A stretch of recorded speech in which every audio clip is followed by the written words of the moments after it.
vote already this morning. I felt very, very excited about that.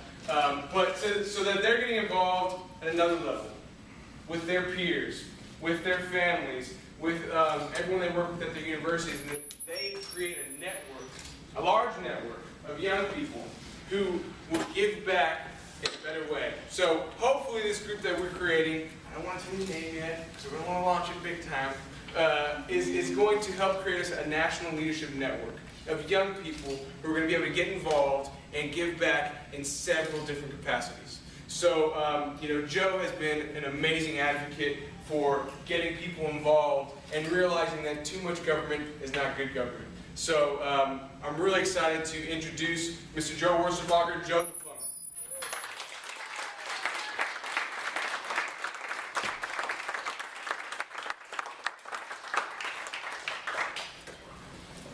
Got my damn razors. Drives me nuts. I ain't had this much hair in 10 years. No, I'll tell you what, I grew up on stories from my grandpa, my uncles, all military members. Everyone served in the Army, Air Force. I had one fellow go Navy, don't understand that. But I grew up on stories of honor and courage and bravery, love of country. These are stories I grew up on. I loved them. You know, I didn't get lullabies sung to me. I got jodies sung to me when I was in the jodies, for you guys non-military, those are the songs we sing when we're marching. So my uncles would sit there and sing jodies to me to put me to sleep. I mean, like I said, I really grew up on great stories of how great this country is and how the men and women, and mostly men back then, served their country, and they loved to serve their country. So, you know, by the time I was 11 years old, I have saved $80 up because I wanted a tattoo of the American flag. Now, the tattoo artist, you wouldn't do it because I was 11 years old. But I finally got it when I was 18 and my mom yelled at me. But, I love my country more than anything in the world. It's been so very good to me. It's allowed me to do the things that I like to do. You know, November 3rd, I'm going to be out on a deer stand. November 3rd in the evening, I'm going to be packing out me a 225-pound deer. You know, I can do that. I can bear arms. I can go out and buy a bow. I can do so many things in this country. I can come over here and speak. You know, I can talk about pretty much damn near anything I want.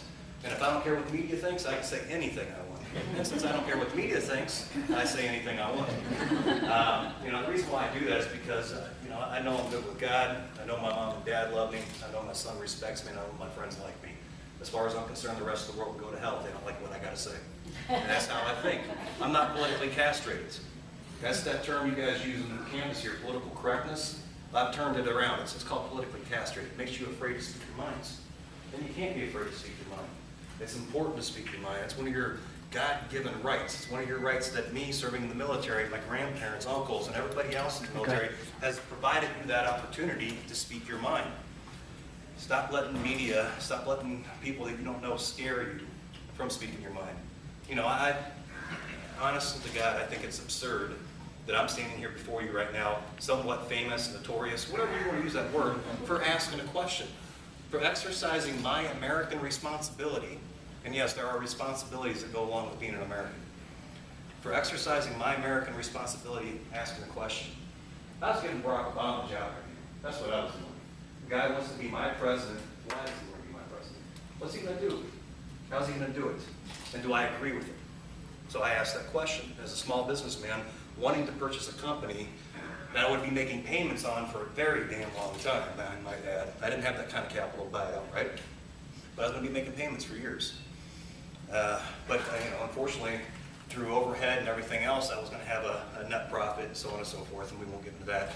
But ultimately, I was going to be penalized more for essentially realizing my American dream, and that's what I thought was wrong. I thought it was absurd that they wanted to tax me more because I've worked my butt off. Because I mean, being a plumber, don't get me wrong, there's other hard jobs out there, but I mean, being a plumber and crawling around in a crawl space, touching things most people don't even want to think about, you know what? I paid my dues.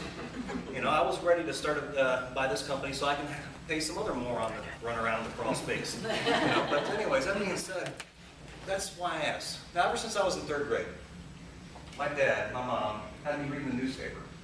They had me reading the newspaper, they had me reading the dictionary side by side. Every time I come across a word I didn't understand, my dad would say, look it up. You know, I wanted to build a platform for a speed bag and do some boxing. He said, well, look it up. And I wanted to tear out a wall in one of my bedrooms actually when I was about 12 because I've been doing construction all my life. He said, well, look it up, son. I'm 36 years old and the man still tells me to look it up. That's my message to everybody else. Listen, don't listen to what I'm going to talk about issues. Find out for yourselves. You need to look it up. Don't listen to Sean Hannity or Bill O'Reilly or Alan Combs, Fox, CNN. You know, they're opinion pieces. You know, they're giving you what they think and what they want you to think. You need to go out there and get the information yourself. That's the important thing. That's why I align myself with very few organizations out there, because most of them have an agenda. Americans for Prosperity, they push education. But they don't push the education, essentially, the government pushes on you. They talk about cap and trade, and they'll show you what's going on with it. They talk about global warming or Employee Free Choice Act, and they show you the facts. And then it's up to you to determine if you like it or don't like it. You know, that's why it's called educated vote, informed decision. No longer in decisions made on a 30-second soundbite or a commercial where some guy's obviously going to sit there and tell you how great he is and how bad their opponent is. That's not true leadership. True leadership, someone's going to stand up and say, this is what I believe in, follow me. Now, if enough people follow them, obviously they're going to get elected. That's how that works. That's leadership, not tearing somebody down. I mean, that's your job. You guys got to look it up. If their opponent's as bad as that guy's saying it is, why don't you look at their opponent and find out? Look at this guy that's sitting there telling how great he is. See if you agree with him. You know, I have endorsed a total of 10 candidates around the country. Out of over 170 requests, I've only actually been able to find 10 worth a damn. And in all those 10 that I did endorse, I never told one person to vote for him. I said, I endorse this guy because I like him. I like what they stand for, and I think they'd be good. But that being said, you need to look it up and find out if they're actually going to serve you and your community. You know, I'm not from Texas. I live in Ohio. Now, I've been in Missouri campaigning for people. I've been in Virginia. I'm heading up to Alaska here shortly for Joe Miller, who's going against Lisa Murkowski yet again in a write-in. You know, I will not tell people to vote, but I will tell people to look it up. Find out. That's your responsibility as Americans. If there's a title for this talk I'm giving you, I don't do speeches. It would be responsibility, because it's something that we've sloughed off on. Everyone wants to blame politicians where we're at. That's absurd. I don't blame a politician. Politicians screw you. That's what they do. There's a history for that. Disagree with me. I dare anyone. That's what they do. They take advantage of you. Any given situation, if they can better themselves or better their party, they're going to do it. That's Republicans, that's Democrats, that's whoever. That's from being poverty to middle class to, upper class. Everyone tries to take advantage of the situation they're in. Let me rephrase it. Not everybody. Because there are people out there with integrity. There are people out there with honor. Those are the kind of people that we have to find. Those are the kind of people that we want leading us. And that's what we can't settle for anymore. Currently, I live in Ohio. I'm in the 9th district.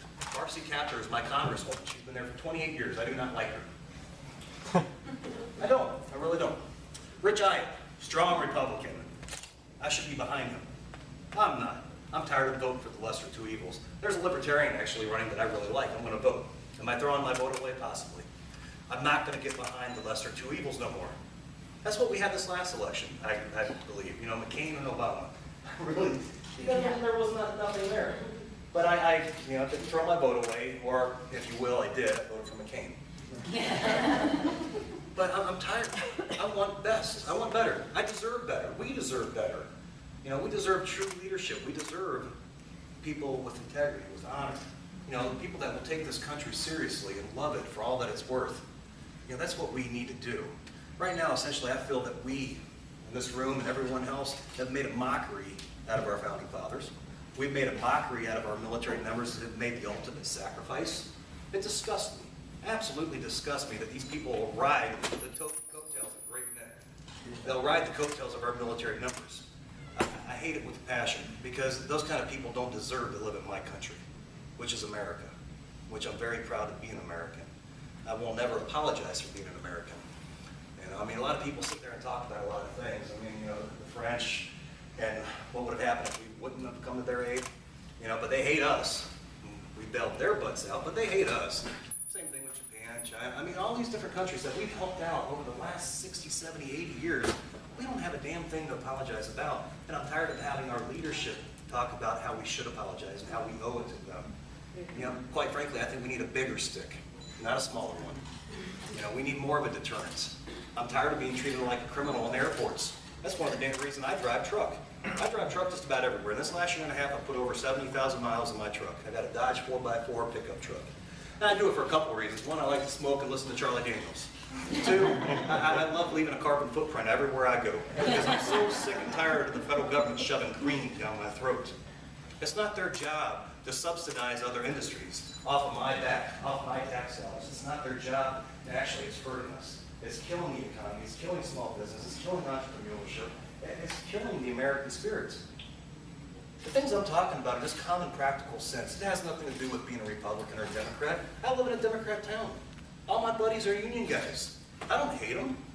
They're good friends of mine. We agree about 99% of everything. You know, a lot of us like big military because it makes us feel safe. It's one of the big reasons why we created the central federal government, to protect us. You know, what they're doing on illegal immigration and protecting our country is killing us. It's ridiculous. I do not begrudge a man. For example, let's talk about Mexico. I do not begrudge a Mexican coming across the border and getting a job. I really don't. Because if a man's worth his salt, he's going to do whatever it takes to take care of his family. If I lived in Mexico, you better damn well believe I'd be crossing over and getting a job here, because I want to take care of my family. What I do begrudge is my federal government allowing it. That's what I begrudge. That's what I don't like. Their job is to protect me. You know, like I was talking about earlier, I go to the airport, and I have to take off my shoes, I got to take off my belt. Have you all been arrested before? No, don't answer that. You got to do the same thing. That's sealed, you guys will never know it. Anyways, so you got to do the same thing. That's what I'm saying, treat them like a criminal. That's why I say I want a bigger stick. I want more of a deterrent. I dare them to come across the border. I dare them to come and attack Americans if we'd actually be able to unleash what we have. That's what I want to do. And it's not because I'm bloodthirsty. It's not because I want to kill everybody in the world. It's because I want to feel safe in my country, that I pay taxes to the federal government to make sure I stay safe. It's not absurd. It's not a ridiculous notion. You know, that's what we're supposed to do. So ultimately, what it comes down to is responsibility and education. Truly, that's how we're going to take this country back. That's how we're going to, and when I say take it back, I just mean stop redefining what's right and wrong when it gets in our way. We have to stop doing that. We can't attack each issue one-on-one, otherwise we're going to be here the next million years. We've got to talk about principles, responsibility, accountability, education, those kind of things. That's how we get the country back. And exercising your right as an American. That's all it comes down to, is exercising that right. That's why it's so important to get out and vote. That's why it's so important to make an educated choice. And that's why it's important to meet men of integrity.